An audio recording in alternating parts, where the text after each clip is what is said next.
하나님의 말씀을 보겠습니다. 마태복음 28장, 마태복음 28장 5절에서 10절까지입니다. 제가 한 절, 여러분 한 절. 천사가 여자들에게 말하여 이르되 너희는 무서워하지 말라. 십자가에 못 박히신 예수를 너희가 찾는 줄을 내가 아노라.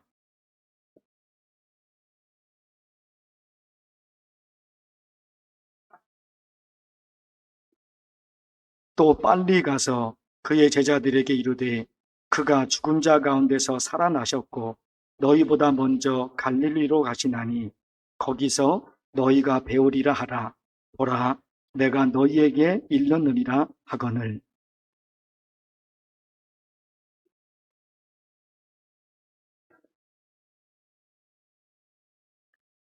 예수께서 그들을 만나 이르시되 평안하냐 하시거늘 여자들이 나아가 그 발을 붙잡고 경배하니.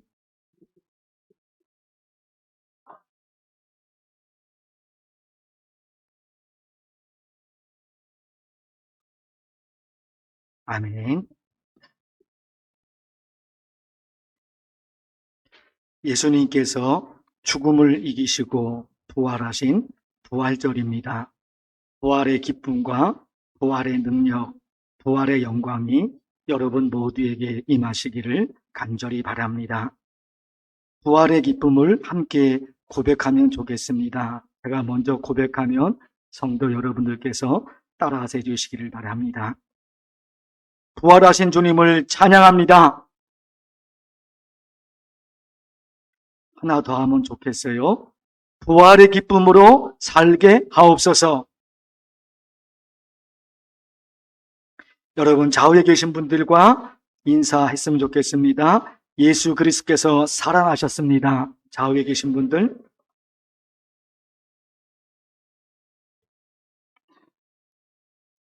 예수님께서 죽음을 이기시고 부활하신 부활절입니다. 부활의 기쁨과 부활의 능력 그리고 부활의 영광이 여러분 모두에게 임하시기를 바랍니다. 부활의 기쁨, 하나님께서 은혜를 베풀어 주셔서 큰 역사가 우리 모두에게 이 시간에 임하기를 진심으로 바랍니다. 예수님께서 금요일 오전 9시에 십자가에 못 박히시고 오후 3시에 숨을 거두십니다. 그 후 3시간 정도 지났는데 예수님의 12제자는 아니지만 70명 제자에 속했던 아리마대 지역에 사는 요셉이라는 사람이 빌라도를 만납니다. 그가 빌라도를 만나 예수님의 시신을 자기가 모실 수 있도록 부탁합니다. 빌라도가 허락합니다. 그래서 아리마대 요셉이 예수님의 시신을 돌 무덤에 모시게 됩니다.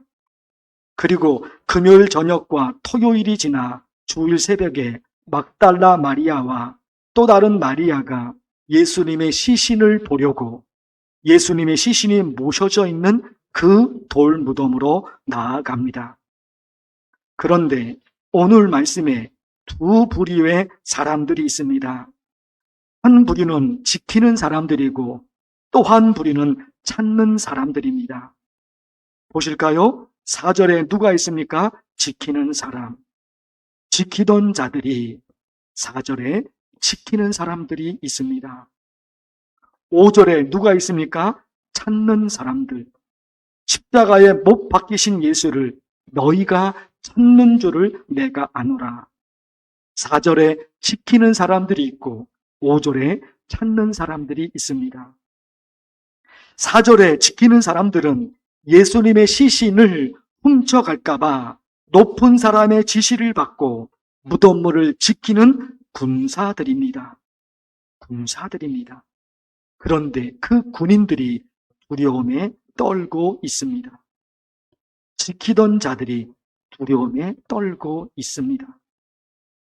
5절에 찾는 사람들은 주일 새벽에 예수님의 시신이 안치되어 있는 무덤으로 달려온 막달라 마리아와 또 다른 마리아입니다. 그들도 두려움에 떨고 있습니다. 4절에 있는 지키는 사람들도 5절에 있는 찾는 사람들도 둘 다 똑같이 두려움에 떨고 있습니다. 그러나 막달라 마리아와 또 다른 마리아에게는 특별한 게 있습니다. 두려움을 이길 수 있는 기쁨이 있습니다. 보실까요? 그 여자들이 무서움과 또요 무엇이 큰 기쁨으로 빨리 무덤을 떠나 제자들에게 알리려고 달림질할세. 다르지 않습니까? 다르지 않습니까? 무서움만 있는 것이 아니라 큰 기쁨이, 무서움이라는 본능은 사라지지 않습니다. 그러나 그 무서움을 덮을 수 있는 기쁨이 솟아납니다. 왜요? 막달라 마리아와 또 다른 마리아가 천사가 전해주는 말을 듣습니다. 그가 여기 계시지 않고 그가 말씀하시던 대로 살아나셨느니라. 와서 그가 누우셨던 것을 보라. 예수님께서 다시 살아나셨다는 것입니다. 그리고 이어서 막달라 마리아와 또 다른 마리아가 천사가 전해준 말을 제자들에게 알려주기 위해서 달려가는데 그때 그 길가에서 부활하신 예수님을 만납니다. 첫 번째는 천사가 그가 살아나셨느니라 말씀해 주십니다. 그리고 실제로 달려가고 있는데 그 길목에서 부활하신 예수님을 만나게 된 것입니다. 그 순간 두려움이라는 본능은 사라지지 않았지만 그 두려움을 덮을 수 있는 기쁨이 솟아납니다. 그 두려움이라는 본능은 사라지지가 않지요. 그러나 그것을 덮을 수 있는 기쁨이 솟아났다 말입니다. 사랑하는 성도 여러분, 우리의 삶에는 두려움과 절망 그리고 걱정과 근심이 항상 오고 가고 있습니다. 어쩌면 좋을까요? 어쩌면 좋을까요? 두려움과 절망이, 걱정과 근심이 항상 내 주변을 돌고 있는데 나는 어떻게 살면 좋을까요? 어떻게 하면 좋을까요? 예수님께서 죽음을 부활로 바꿔 놓으셨습니다. 죽음을 부활로 바꾸신 예수님은 모든 것을 바꾸실 수 있습니다. 죽음을 생명으로 바꿨는데요. 죽음을 다시 살아남으로 바꿨는데요. 죽음을 부활로 바꿨는데요. 그 이상 못할 것이 또 무엇이 있겠습니까?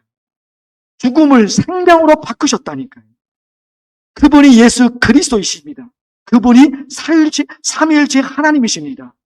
죽음을 부활로 바꾸신 분이신데, 죽음을 생명으로 바꾸신 분인데 그분이 모든 것을 하실 수 있으시죠. 그래서 복음성과 가사가 이렇게 만들어진 겁니다. 전능하신 나의 주 하나님은 능치 못하실 일 전혀 없네. 왜요? 죽음을 부활로 바꿨는데요. 죽음을 생명으로 다시 바꿨는데요. 못할 것이 무엇이 있습니까?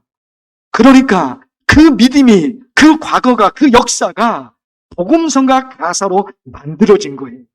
전능하신 나의 주 하나님은 능치 못하실 일 전혀 없네. 신실하신 나의 주 하나님은 우리의 모든 괴로움을 어떻게 해요? 바꿀 수 있네. 왜요? 그분은 죽음을 생명으로 바꿨다니까요. 죽음을 생명으로 바꿨는데 무엇을 못 바꾸시겠습니까? 무엇을 변화시키지 못하겠습니까? 그래서 복음성가가 이렇게 있는 거예요. 신실하신 나의 주 하나님은 우리의 모든 괴로움을 바꿀 수 있는 애. 근거가 어디 있습니까? 그분은 죽음을 생명으로 바꿔놓으셨어요. 그러기에 불가능한 일 행하시고, 불가능한 일, 불가능하다 뭡니까? 못한다는 거잖아요. 가능하지 않다는 것이잖아요. 그러나 그분은 죽음을 생명으로 바꾸신 분이기 때문에 못할 것이 없는 분이시죠. 그러기에 불가능한 일을 그분은 행하시고, 자, 그 다음 가사가 있죠. 죽은 자를 일으키시니 그를 이길 자 아무도 없네. 죽음을 이기시고 부활하신 예수 그리스도는 모든 것을 바꾸실 수 있습니다. 어둠을 빛으로 바꿀 수 있고, 환난을 평안으로 바꿀 수 있고, 불행을 행복으로 바꿀 수 있고, 실패를 성공으로 바꿀 수 있습니다. 왜요? 그분은 죽음을 생명으로 바꾸셨거든요. 절망을 희망으로 바꿀 수 있습니다. 가난을 풍요로움으로 바꿀 수 있습니다. 죽음을 이기시고 부활하신 예수 그리스도는 물이 한 방울도 없는 광야에서 거기서도 물을 만드십니다. 죽음을 이기시고 부활하신 예수 그리스도는 해결 방법이 전혀 없는 곳에서도 기적을 만드십니다. 왜요? 그분은 죽음을 생명으로 바꾸셨거든요. 사랑하는 성도 여러분, 죽음을 이기시고 부활하신 예수 그리스도는 모든 것을 바꾸십니다. 모든 것을 바꾸실 수 있는 예수 그리스도의 은혜와 그 축복이 성도 여러분 모두에게 강력하게 임하시기를 축원합니다. 기도하겠습니다. 하나님 아버지, 예수님께서 부활하신 부활주일에 하나님께 예배드리게 하시니 감사합니다. 십자가의 감격과 부활의 기쁨으로 충만하게 하옵소서. 이제 연합 찬양대가 예수님의 죽음과 예수님의 부활을 찬양합니다. 십자가의 찬양을 들을 때 십자가의 은혜가 너무 커서 가슴 벅찼던 그때로 돌아가게 하옵소서. 예수님을 처음 만났을 때 처음 느꼈던 뜨거운 감격, 그리고 처음에 가졌던 뜨거운 열정이 그 찬양 속에서 되살아나게 하옵소서. 예수님의 부활을 찬양할 때 우리의 신앙이 되살아나고 내 삶에도 찬란한 빛이 비춰지게 하여 주시옵소서. 두려움이 평안으로 바꿔주고, 결핍이 풍요로 바꿔주고, 슬픔이 기쁨으로 바꿔지는 귀한 기적의 시간이 이 시간에 일어나게 하여 주시옵소서. 예수님의 이름으로 기도하옵나이다. 아멘.